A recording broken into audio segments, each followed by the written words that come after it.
So we officially have our first foal of the year on the ground. It was a bit of a traumatic night for everyone involved and was very stressful, but thankfully she is here. She is well. Mama is recovering, and we are really happy with our first trip foal because she is very bold and brave and really has no fear. Everything that we toss into her pen, she goes and explores and checks out, and is a very confident little girl, which is good. We hope all of Trip's babies are this bold and brave. So Holly really wanted to be the center of attention for foaling season this year.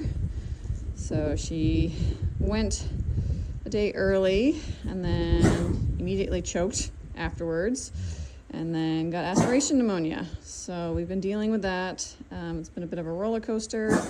Thankfully, she is showing signs of improvement, and this little girl is doing great. Still got a bit of a cough, but that's to be expected. She's had several blood work drawn to basically see what's going on there, to check her CBC level for her white blood cell count, which was really low but has gone back to normal levels, as well as checking her SAA, which checks for inflammation, which she's got a lot of. So we've been monitoring her. She's showing great improvements.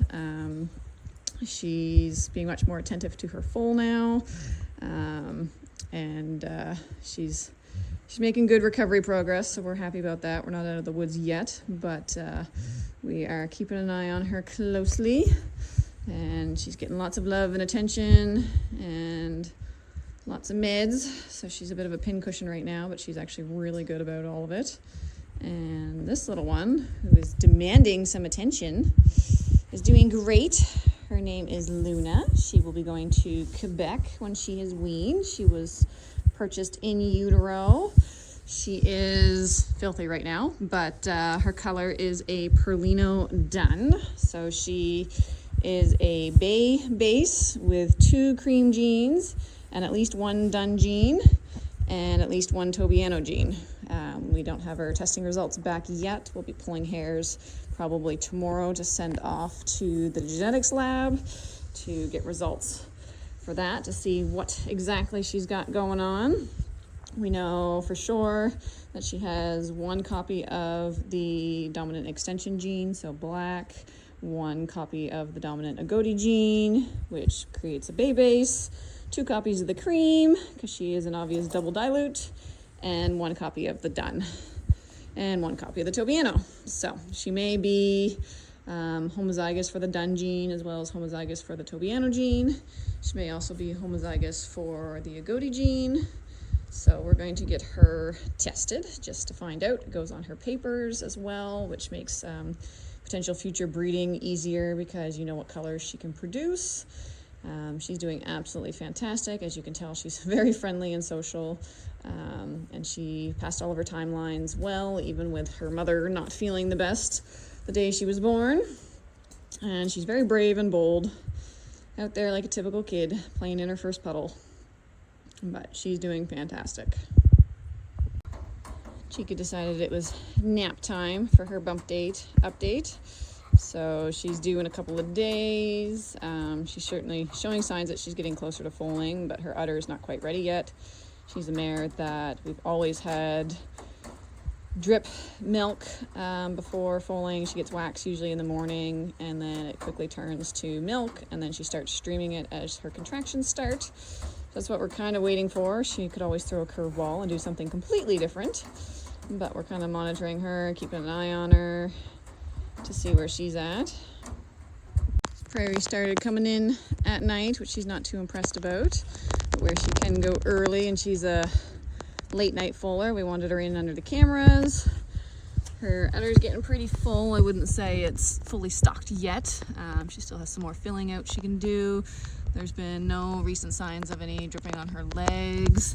She did have kind of yellowy wax a couple of days, but it seems to be short-lived. But she's under the cameras at night now, just in case she decides to pop that baby out on us early. Holly is to the stage of being pregnant. She's kind of getting cranky at everyone. Everyone's, bothering her. for just existing. Her udder is developing really good. She's got a pretty full bag there. Her teats could fill out a little bit more. There's been no signs of wax or dripping on her legs yet. We've been keeping a close eye. But she could go at any point now too. So it might be a race to the finish to see who's gonna go first. So Key finally made it to her safe date, so she can have that baby anytime she wants now. She's been doing good. Her body position has been changing a little bit. She doesn't have as much edema, but it's still there, especially in front of the udder. And her udder is quite full, and her teats have started to fill. She's got a little bit of wax on that right teat. You can see on her leg there, those are kind of signs of a little bit of milk drops. They'll get those as they get closer to foaling. The pressure kind of leaks it out a little bit. Sometimes it gets more aggravated if they're laying down. She's totally done with Hank. She's over being a nanny. But yeah, she can pop that baby out any time now. Jazz is almost to her safe date. She's been doing good with her boots on and her Banamine. She's still weight shifting, as you can see. She'll do there every now and then where she'll kind of shift her front feet. We would love to get shoes on her, but unfortunately she's not a huge fan of it and is a kind of a poor candidate because she doesn't stand well for the glue application to harden. So we're just trying to keep her comfortable as we can until foaling. We've got our game plan for a potential nurse mare.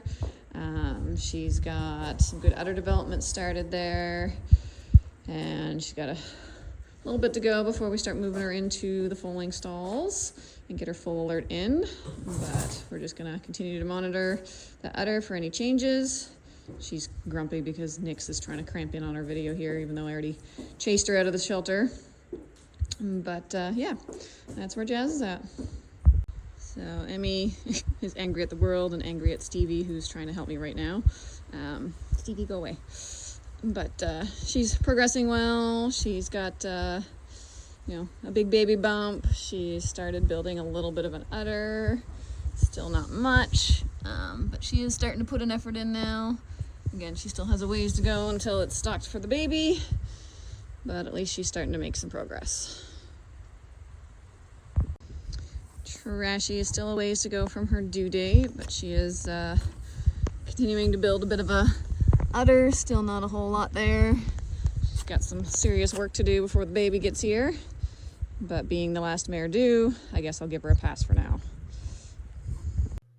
So here's our bump date for March 18th, 2025.